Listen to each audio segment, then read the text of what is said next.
Bismillahirrahmanirrahim. Terjemahan buku Ihya Ulumuddin karya Imam Al-Ghazali. Cetakan tahun 1998. Buku jilid ke-1 mulai halaman 54. Kitab Ilmu. Lanjutan dari sebelumnya. Berkata setengah ulama, wahai kiranya, barang apakah yang dapat diperoleh oleh orang yang ketiadaan ilmu, dan barang apakah yang hilang dari orang yang memperoleh ilmu.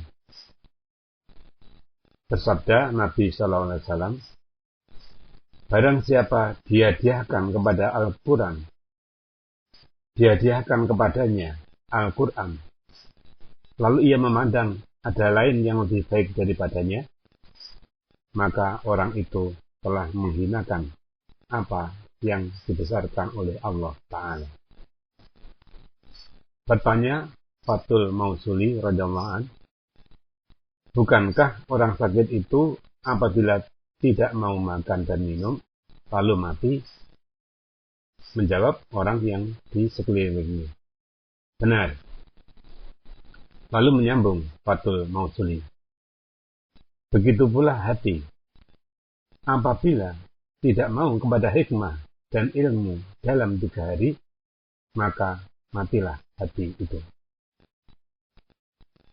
Benarlah perkataan itu, karena sesungguhnya makanan hati itu ialah ilmu dan hikmah. Dengan 2 itulah hidup hati, sebagaimana tubuh itu hidup dengan makanan. Orang yang tidak berilmu, hatinya menjadi sakit, dan kematian hatinya itu suatu keharusan. Tetapi, dia tidak menyadari demikian, karena kecintaan dan kesibukannya dengan dunia menghilangkan perasaan itu, sebagaimana kesangatan takut kadang-kadang menghilangkan kepedihan luka seketika, meskipun luka itu masih ada. Apabila mati itu telah menghilangkan kesibukan duniawi, lalu ia merasa dengan kebinasaan dan merugi besar. Kemudian, itu tidak bermanfaat baginya. Yang demikian itu seperti dirasakan oleh orang yang telah aman dari ketakutan dan telah sembuh dari mabuk, dengan luka-luka yang diperolehnya dahulu sewaktu sedang mabuk dan takut. Kita berlindung dengan Allah dari hari pembukaan apa yang tertutup. Sesungguhnya manusia itu tertidur. Apabila mati, maka ia terbangun. Berkata Al-Hasan radhiyallahu anhu, ditimbang tinta para ulama dengan darah para syuhada, maka beratlah timbangan tinta para ulama itu dari darah para syuhada. Berkata Ibnu Mas'ud radhiyallahu anhu, haruslah engkau berilmu sebelum ilmu itu diangkat. Diangkat ilmu adalah dengan kematian perawi-perawinya. Demi Tuhan yang jiwaku di dalam kekuasaannya. Sesungguhnya orang-orang yang syahid dalam perang Sabil lebih suka dibangkitkan oleh Allah nanti sebagai ulama. Karena melihat kemuliaan ulama itu, sesungguhnya tidak ada seorang pun yang dilahirkan berilmu, karena ilmu itu adalah dengan belajar. Berkata Ibnu Abbas radhiyallahu anhu, bertukar pikiran tentang ilmu sebagian dari malam lebih aku sukai daripada berbuat ibadah di malam itu. Begitu juga menurut Abu Hurairah radhiyallahu anhu dan Ahmad bin Hanbal radhiyallahu anhu. Berkata Al-Hasan tentang firman Allah Ta'ala, Rabbana atina fid dunya hasanah wa fil akhirati hasanah. Artinya, wahai Tuhan kami, berilah kami kebaikan di dunia ini dan kebaikan pula di akhirat. Surat Al-Baqarah ayat 201. bahwa kebaikan di dunia itu ialah ilmu dan ibadah, sedang kebaikan di akhirat ialah surga. Ditanyakan kepada setengah hukama atau ahli hikmah, barang apakah yang dapat disimpan lama? Lalu ia menjawab, yaitu barang-barang. Apabila kapalmu karam, maka ia berenang bersama kamu, yaitu ilmu. Dikatakan bahwa yang dimaksud dengan karam kapal ialah binasa badan dengan mati. Berkata setengah hukama, barang siapa membuat ilmu sebagai kekang di mulut kuda, niscaya ia diambil manusia menjadi imam. Dan barang siapa dikenal dengan hikmahnya, niscaya ia diperhatikan oleh semua mata dengan mulia. Berkata Imam Asy-Syafi'i radhiyallahu anhu, di antara kemuliaan ilmu ialah bahwa tiap-tiap orang yang dikatakan berilmu, meskipun dalam soal yang remeh, maka ia gembira. Sebaliknya, apabila dikatakan tidak, maka ia merasa sedih. Berkata Umar radhiyallahu anhu, hai manusia, haruslah engkau berilmu bahwasanya Allah Subhanahu wa taala mempunyai selendang yang dikasihinya. Barang siapa mencari sebuah pintu dari ilmu, maka ia diselendangi Allah dengan selendangnya. Jika ia berbuat dosa, maka dimintanya keridhaan Allah 3 kali, supaya selendang itu tidak dibuka daripadanya. Dan jikapun berkepanjangan dosanya, sampai ia mati. Berkata Al-Ahnaf radhiyallahu anhu, hampirlah orang berilmu itu dianggap sebagai Tuhan, dan tiap-tiap kemuliaan yang tidak dikuatkan dengan ilmu, maka kehinaan sesudahnya. Berkata Salim bin Abdul Ja'ad, aku dibeli oleh tuanku dengan harga 300 dirham, lalu dimerdekakannya aku. Lalu aku bertanya, pekerjaan apakah yang akan aku kerjakan? Maka bekerjalah aku dalam lapangan ilmu. Tidak sampai setahun, kemudian datanglah berkunjung kepadaku Amir kota Madinah. Maka tidak aku izinkan ia masuk.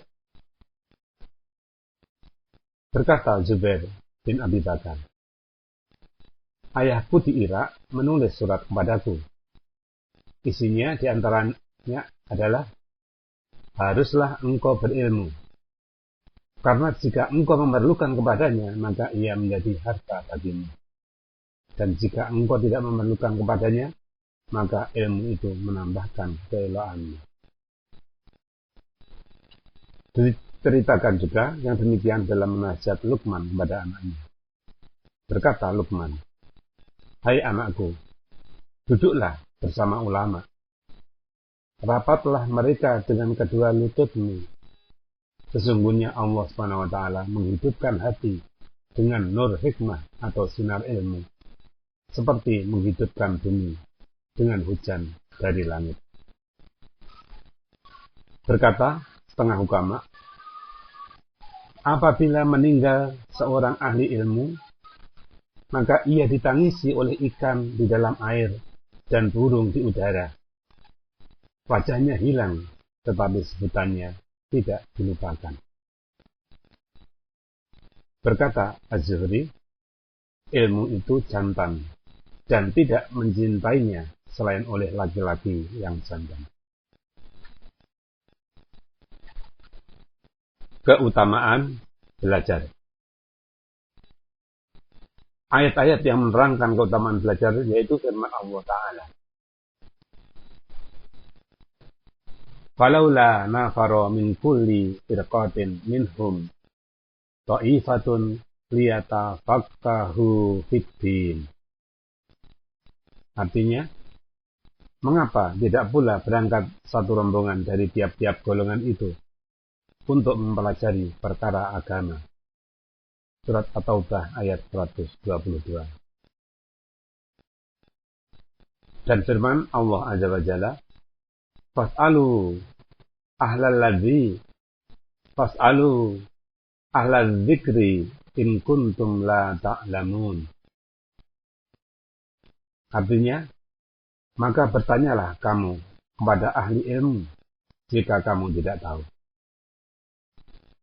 Adapun hadis Nabi SAW di antaranya adalah, barang siapa menjalani suatu jalan untuk menuntut ilmu, maka dianugerahi Allah kepadanya jalan ke surga.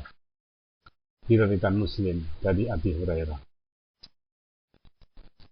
Nabi SAW bersabda, sesungguhnya malaikat itu membentangkan sayapnya kepada penuntut ilmu, tanda rela dengan usahanya itu.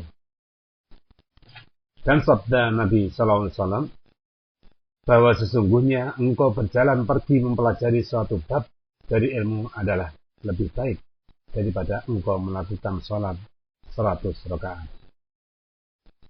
Diriwayatkan Ibnu Abdul Biri dari Abi Dzar.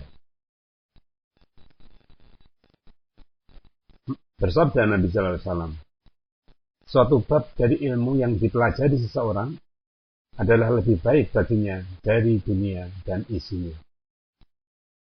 Diriwayatkan Ibnu Hibban dan Ibnu Abdul Biri dari Al-Hasan Al-Basri. Bersabda Nabi SAW, tuntutlah ilmu walau ke negeri Cina sekalipun. Diriwayatkan Ibnu Uda dari Al-Baihaqi dan Anas. Bersabda Nabi SAW, menuntut ilmu itu wajib atas tiap-tiap muslim. Dan bersabda Nabi SAW, ilmu itu adalah gudang-gudang. Anak kuncinya pertanyaan. Dari itu bertanyalah. Sesungguhnya diberi pahala kepada bertanya itu 4 orang, yaitu penanya, yang berilmu, pendengar, dan yang suka kepada mereka yang 3 tadi. Diriwayatkan Abu Naim dari Ali. Bersabda Nabi SAW, tidak wajarlah bagi orang yang bodoh berdiam diri atas kebodohannya. Dan tidak wajarlah bagi orang yang berilmu berdiam diri atas ilmunya. Diriwayatkan At-Tabarani dan Abu Naim dari Jabir. Dalam hadis yang diriwayatkan Abu Dzar berbunyi, menghadiri majelis orang berilmu lebih utama daripada mendirikan sholat 1000 rakaat, mengunjungi 1000 orang sakit, dan bertakziah 1000 jenazah. Lalu orang bertanya, wahai Rasulullah, dari membaca Al-Quran? Maka menjawab Nabi SAW, adakah manfaat Al-Quran itu selain dengan ilmu? Bersabda Nabi SAW, barang siapa meninggal dunia sedang menuntut ilmu untuk menghidupkan Islam, maka antara dia dan nabi-nabi dalam surga jauh 1 tingkat. Menurut asar atau kata-kata sahabat Nabi dan pemuka-pemuka Islam, maka berkata Ibnu Abbas radhiyallahu anhu, aku telah menghinakan seorang penuntut ilmu, lalu aku memuliakan yang dituntutnya. Demikian pula berkata Ibnu Abi Mulaikah radhiyallahu anhu, belum pernah aku melihat orang seperti Ibnu Abbas. Apabila aku melihatnya, maka tampaklah mukanya amat cantik. Apabila ia berkata-kata, maka lidahnya amat melancar. Dan apabila ia memberi fatwa, maka dialah orang yang amat banyak ilmunya. Berkata Ibnu Mubarak radhiyallahu anhu, aku heran orang yang tidak menuntut ilmu. Bagaimana ia mau membawa dirinya kepada kemuliaan? Berkata setengah ulama, sesungguhnya aku tidak belas kasihan kepada orang-orang seperti belas kasihanku kepada salah seorang dari 2. orang yang menuntut ilmu dan tidak memahaminya, dan orang yang memahami ilmu dan tidak menuntutnya. Berkata Abu Darda radhiyallahu anhu, lebih suka aku mempelajari satu masalah daripada mengerjakan sholat satu malam. Dan ditambahkannya pula, orang yang berilmu dan orang yang menuntut ilmu berserikat pada kebajikan.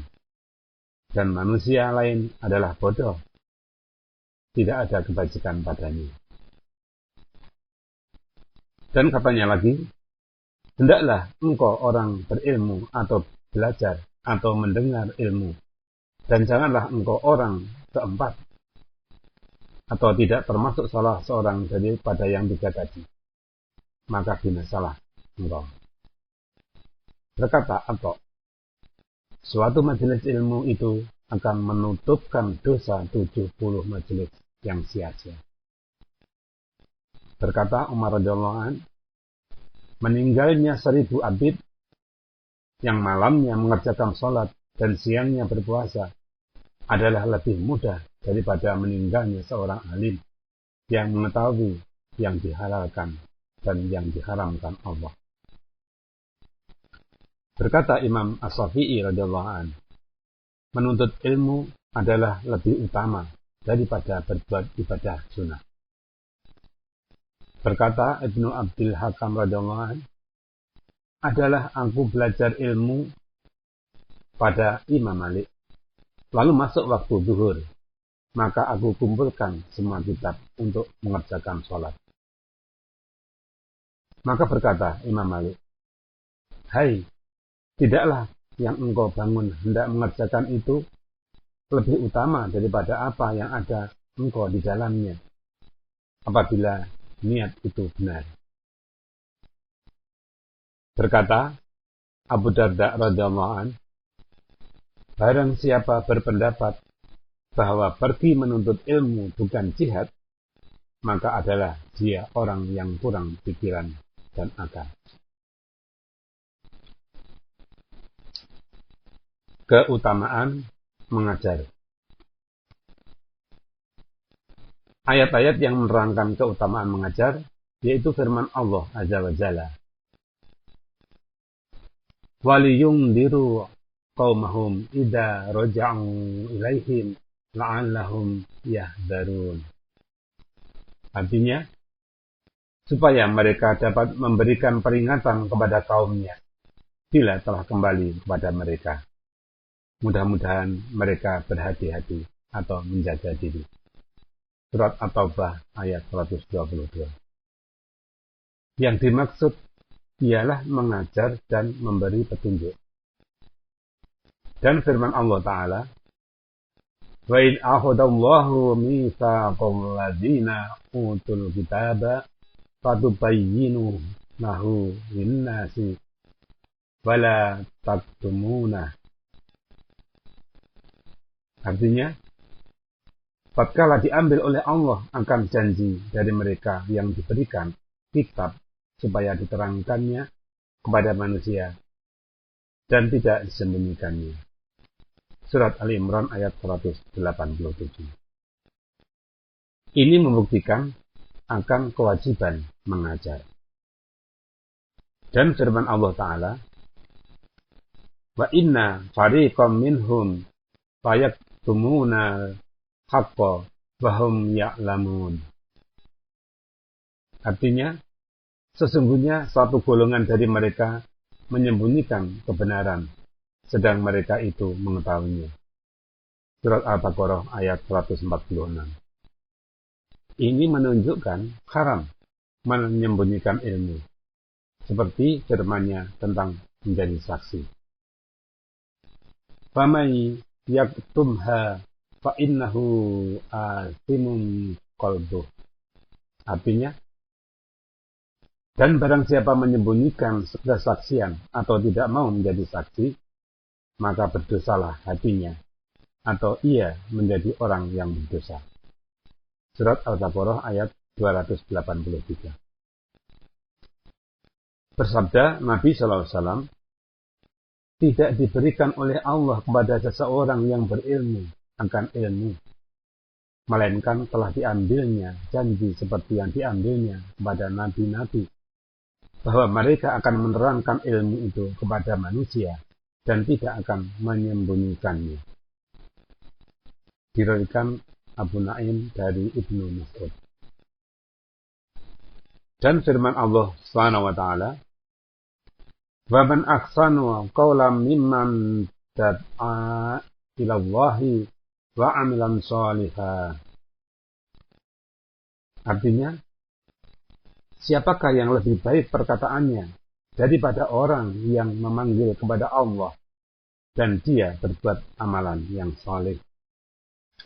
Surat Hamim As-Sajdah ayat 33. Berfirman Allah Ta'ala, "Ud'u ila sabili rabbika bil hikmati wal mau'izatil hasanah."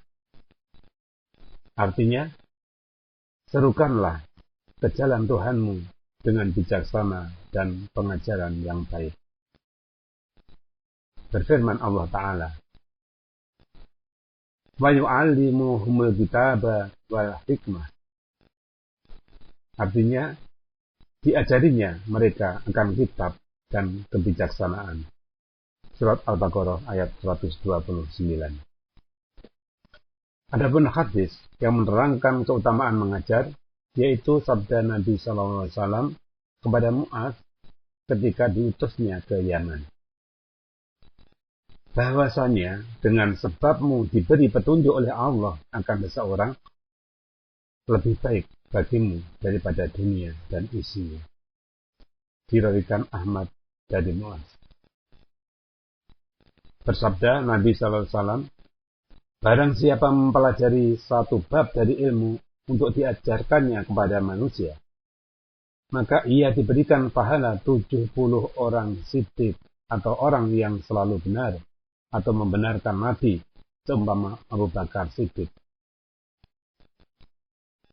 Diriwayatkan Abu Mansur Ad-Dailami dari Ibnu Mas'ud. Bersabda Nabi Isa alaihissalam, barang siapa berilmu dan beramal serta mengajar, maka orang itu disebut orang besar di segala petala langit. Bersabda Nabi sallallahu alaihi wasallam, apabila datang hari kiamat nanti, maka berfirman Allah Subhanahu wa taala kepada orang abid dan orang yang berjihad, masuklah ke dalam surga. Maka berkata para ulama, dengan kelebihan pengetahuan kami, mereka beribadah dan berjihad. Maka firman Allah Azza wa Jalla, kamu di sisiku seperti sebagian malaikatku.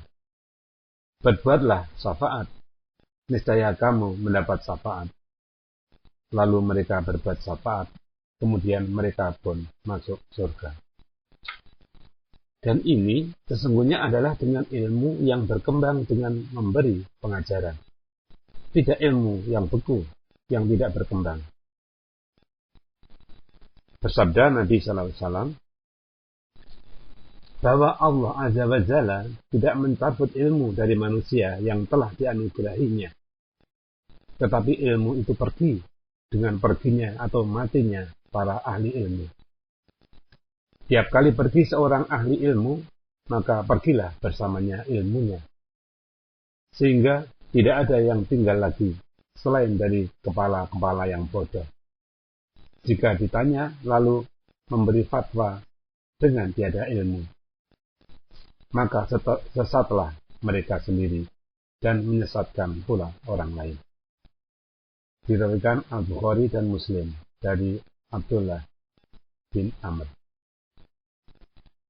Bersabda Nabi SAW, barang siapa mengetahui sesuatu ilmu lalu menyembunyikannya, maka ia dikenakan oleh Allah kekang dengan kekang api neraka pada hari kiamat.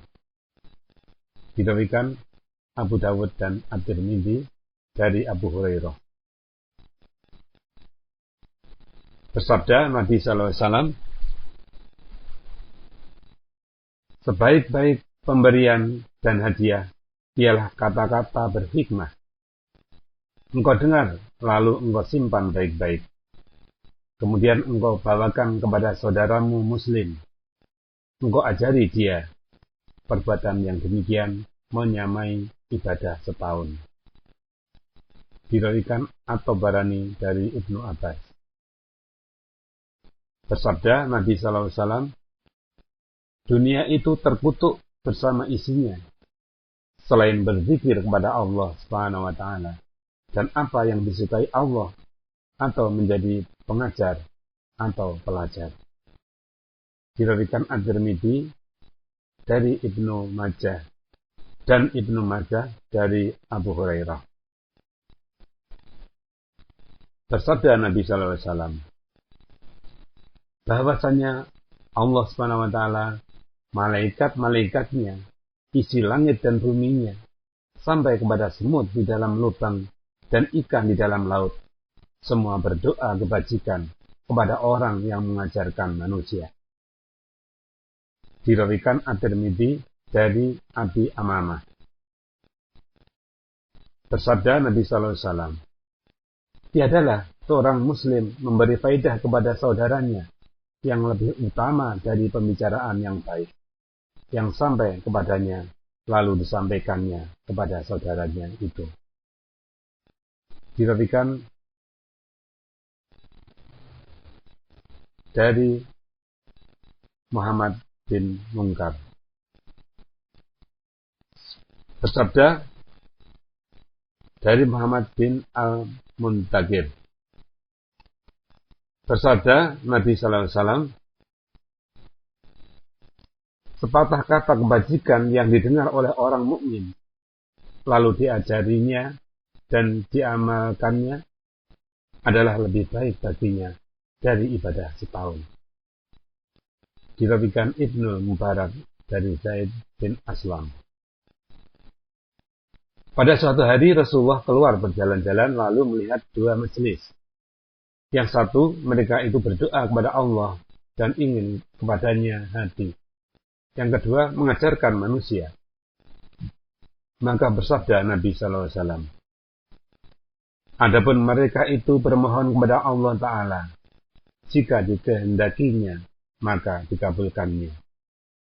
Jika tidak dikehendakinya, maka ditolaknya.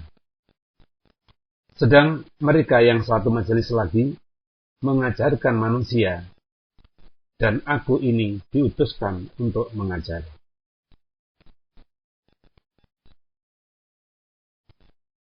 Kemudian Nabi menoleh ke majelis orang mengajar, lalu duduk bersama mereka.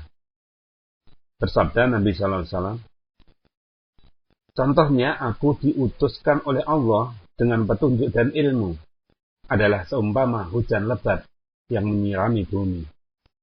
Di antaranya ada sepotong tanah yang menerima air hujan itu, lalu menumbuhkan banyak rumput dan ilalang.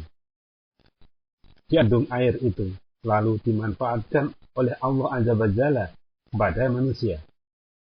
Maka mereka minum, menyiram, dan bercocok tanam. Dan ada sebagian tempat yang rata, yang tidak membendung air dan tidak menumbuhkan rumput. Diriwayatkan Al-Bukhari dan Muslim dari Abi Musa. Contoh pertama disebutnya adalah sebagai tamsil, teladan bagi orang yang dapat mengambil faedah dengan ilmunya. Contoh kedua disebutnya ialah bagi orang yang dapat memanfaatkannya. Dan contoh ketiga adalah bagi orang yang tidak memperoleh apa-apa dari yang dua itu.